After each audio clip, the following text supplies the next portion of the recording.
خدا کے واسطے یہ گاڑی مت لینا، ورنہ آپ بھی بہت پچھتاؤ گے۔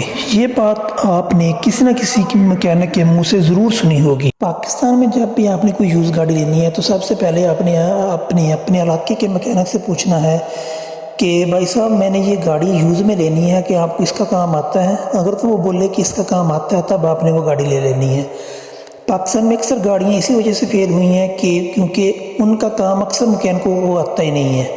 جن کو تھوڑی بہت سمجھ ہوتی ہے وہ کر دیتے ہیں، جن کو سمجھ نہیں ہوتی وہ مکینک یہی بولتا ہے یہ گاڑی بھائی ٹھیک نہیں ہے، یہ کمپنی نے گاڑی بہت غلط بنائی ہوئی ہے، بجائے اپنا قصور نکالنے کے گاڑی فیل کر دیتے ہیں۔ پاکستان میں اکثر گاڑیاں فیل اسی وجہ سے ہوئی ہیں کہ ان کا کام مکینکوں کو آتا ہی نہیں تھا، ان کے کام کی مکینکوں کو سمجھ ہی نہیں آتی تھی، جس کی وجہ سے انہوں نے یہ ایک شوشہ چھوڑ دیا، یہ گاڑی ٹھیک نہیں ہے، یہ گاڑی کا کمپیوٹر ٹھیک نہیں کام کرتا، اس گاڑی کے اسپیئر پارٹ نہیں ملتے، یہ گاڑی کے اسپیئر پارٹ بہت زیادہ مہنگے ہیں، جس کی وجہ سے وہ گاڑی اکثر فیل ہو چکی ہے۔ ویورز، جیسا کہ آپ سب کو پتہ ہے کہ پاکستان میں دو ایسی گاڑیاں ہیں جو صرف مکینکوں کی وجہ سے فیل ہوئی ہیں۔ اس میں جو سرفرست گاڑی ہے وہ ہے سوزوکی لیانا۔ سوزوکی لیانا 2004 میں پاکستان میں لانچ ہوئی تھی۔ آپ سب کو پتہ ہے کہ 2004 سے پہلے جتنی گاڑیاں پاکستان میں لانچ ہوتی تھی یا 2004 کے بعد وہ نان ہی ایف آئی تھی۔ اس میں کمپیوٹر سسٹم نہیں ہوتا تھا، صرف کاربوریٹر انجن ہوتا تھا جس کا کام کرنا نہایت آسان تھا۔ سوزوکی کمپنی میں 2004 میں جب اپنی پہلی گاڑی سوزوکی لیانا کو لانچ کیا تو یہ پاکستان کی پہلی کمپیوٹر گاڑی تھی۔ اس کے فیل ہونے کی بڑی وجہ تھی کہ اس کا کام مکینکوں کو آتا ہی نہیں تھا۔ یہاں میں کسی بھی مکینک کی دل آزاری نہیں کرنا چاہتا، لیکن یہ بات حقیقت ہے کہ سوزوکی لیانا جب کمپیوٹر سسٹم کے ساتھ پاکستان میں لانچ ہوئی تو اس کا کام پاکستان کے کسی مکینک کو سمجھنے میں نہیں آیا، جس کی وجہ سے پاکستانی مکینکوں نے اس گاڑی کو فیل کر دیا۔ جب ان کو اس کے کام کی سمجھ ہی نہیں آتی تھی تو یہ بولتے تھے یہ گاڑی بہت غلط لانچ ہوئی ہے، اس کا کمپیوٹر ٹھیک نہیں ہے، اس کا یہ ٹھیک نہیں ہے، اس کا وہ ٹھیک نہیں ہے۔ پاکستان کے جتنے مکینک تھے وہ پریکٹیکل اس کا بہت زیادہ نالج رکھتے تھے، لیکن وہ تھیوری کا نالج ان کے پاس بہت کم تھا بنسبت 2025 کے۔ یہ گاڑی جب لانچ ہوئی تھی تو تب اس کی پرائز تقریباً 10 سے 12 لاکھ کے قریب تھی۔ تو اگر ہم اس گاڑی کے فیچر کی بات کریں، 2004 میں یہ پاکستان کی پہلی گاڑی تھی جس میں speed sensor, auto door lock, anti theft alarm system, اس کے علاوہ اس میں 5 سیٹ بیلٹ تھی۔ اس کے علاوہ اس میں ڈرائیونگ سیٹ بیلٹ کی وارننگ بھی موجود تھی، اس کے بعد ایموبلائزر، اس کے بعد ڈور اوپننگ وارننگ، اس کے بعد چائلڈ لاک۔ 2004 میں پاکستان میں جتنی بھی گاڑیاں تھیں کسی میں یہ آپشن موجود نہیں تھی، یہ پہلی گاڑی تھی جس میں یہ سب آپشن موجود تھی۔ اس کے علاوہ اگر ہم اس میں بوٹ سپیس کی بات کریں، یہ 410 لیٹر اس کی جو ڈگی کا بوٹ سپیس تھا وہ 410 لیٹر تھا۔ اس میں ٹیکومیٹر اس وقت کی 2004 میں یہ واحد گاڑی تھی جس میں ٹیکومیٹر بھی آتا تھا، اس کے بعد اس میں ملٹی انفو بھی تھا۔ اس کے بعد اگر ہم بات کریں اس میں فرنٹ ڈور پہ 2 اسپیکر تھے۔ اس کے بعد اگر ہم بات کریں اس میں اے سی بھی آتا تھا۔ اگر ہم اس کی فیول ایوریج کی بات کریں تو اس کی فیول ایوریج 13 سے 18 کلومیٹر پر لیٹر اس کی ایوریج تھی۔ تو یہ پاور ونڈو کے ساتھ، پاور مرر کے ساتھ، اس کے بعد سینٹرل لاکنگ کے ساتھ پاکستان میں لانچ ہوئی تھی۔ دوسری گاڑی جو پاکستان میں ڈسکنٹینیو ہوئی ہے اس کا نام ہے فاکس پی وی۔ فاکس پی وین ایک چائنیز برانڈ ہے جو 2021 میں کمپنی نے اس گاڑی کو ڈسکنٹینیو کر دیا تھا۔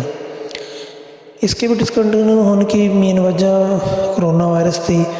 اس کے علاوہ یہ گاڑی بھی اکثر مکینکوں کی شکایت رہتی تھی کہ اس گاڑی کا کافی مسئلہ بنتا ہے، اس گاڑی کے اسپیئر پارٹ کافی مہنگے ہیں، یہاں اسپیئر پارٹ ملتے کم ہیں، تو جس کی وجہ سے یہ گاڑی بھی اتنی پاکستان کے مارکیٹ میں پاپولر نہ بن سکی۔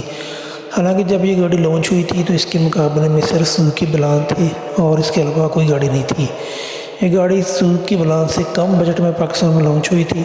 یہ گاڑی ڈیول اے سی کے ساتھ آتی تھی اور 7 سیٹ کے ساتھ آتی تھی۔ اس گاڑی میں ایئر بیگ کے علاوہ باقی تمام فیچر تھے جو سوزوکی کیری میں نہیں تھے۔ تو یہ گاڑی اکثر لوگوں کی پسندیدہ گاڑی بھی بنی ہے، جن لوگوں نے یہ اپلائڈ فار لی تھی، جن لوگوں نے ہوم یوز کے لیے اس کو استعمال کیا، یہ گاڑی ہوم یوز کے لیے بہترین آپشن تھی۔ تو کمرشل کے لیے یہ گاڑی نے بہت مشکلات پیدا کی، اکثر اس گاڑیوں کا کوئی نہ کوئی فالٹ بنا رہتا تھا، تو جس کی وجہ سے یہ گاڑی اتنی ریسیل نہ بن سکی اس کی، تو کمپنی کو آخرکار 2021 میں اس گاڑی کو ڈسکنٹینیو کر دیا۔ یہ گاڑی کم بجٹ اور بہترین فیملی والی گاڑی تھی۔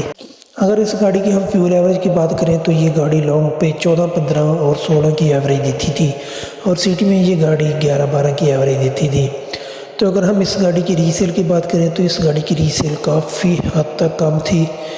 تو جس طرح یہ چنگان کاروان پاکستان کی مارکیٹ میں جب نئی لانچ ہوئی تھی تو پہلے سال میں اس کے جتنے بھی ویریئنٹ، بیسک ویریئنٹ پاکستان کی مارکیٹ میں موجود تھے تو وہ کافی کمپلین ان کی آتی تھی، تو لیکن آہستہ آہستہ چنگان والوں نے اس کو اچھی طرح ریکور کیا، تو اب گاڑی چنگان پاکستان کی پاپولر گاڑی بنتی جا رہی ہے دن بدن۔ تو 5XP گاڑی بھی ایسی تھی، کمپنی نے بجائے اس کو کنٹینیو رکھنے کے اس کو ڈسکنٹینیو کر دیا۔ ویورز، گاڑی کوئی اچھی بری نہیں ہوتی، صرف اس کو خریدنے والا یا اس کو بیچنے والا اس کو اچھی بری کر کے بیچتا ہے۔ گاڑی ہر حساب سے ٹھیک ہوتی ہے۔ پاکستان میں جتنے بھی لوگ ہیں جو گاڑی لینے کے خواہش مند ہے، سب کی یہی خواہش ہوتی ہے کہ گاڑی اچھی ہو، اس کی فیول ایوریج بھی کافی ہو، پرائز اس کا کم ہو، تو اس طرح کی پھر گاڑی آپ کو بہت مشکل ملتی ہے۔ پاکستان میں ساری گاڑیاں اپنی کمپنی کے حساب سے سب سے بیسٹ ہے اور بہترین بھی ہے۔ اگر کوئی آپ اپنی گاڑی سمجھ کے چلاؤ تو کوئی بھی گاڑی کسی کو نقصان نہیں کرتی، ساری گاڑیاں بالکل ٹھیک چلتی ہیں ایوریج کے حساب سے، اسپیئر پارٹ کے حساب سے۔ ہاں، ایسا ہوتا ہے کچھ گاڑیوں کے اسپیئر پارٹ بڑے شہروں میں ایزی مل جاتے ہیں، چھوٹے شہروں میں مشکل ملتے ہیں، جس کی وجہ سے اکثر میکینک کہتا ہے یہ گاڑی آپ سیل کر دو، اس کی اسپیئر پارٹ نہیں ملتے، یا کئی دفعہ ایسا ہوتا ہے موقع پہ آپ کو اسپیئر پارٹ کی ضرورت ہوتی ہے تو یہ آپ کو اس چائنیز برانڈ جتنے بھی ہیں تو اس گاڑی کو اسپیئر پارٹ آپ کو نہیں ملتے موقع پہ۔ تو سوزوکی پلان کی پاپولر ہونے کی وجہ یہ تھی کہ اس کے اسپیئر پارٹ آپ کو ہر چھوٹے شہر میں ایزی مل جاتے تھے۔ تو یہ دونوں گاڑیوں کے کچھ انفارمیشن تھی جو میں نے آپ کے ساتھ شیئر کی۔ اگر اچھی لگی تو لائک کیجیے اور شیئر کیجیے، اپنا بہت سارا خیال رکھیے گا۔ اللہ حافظ۔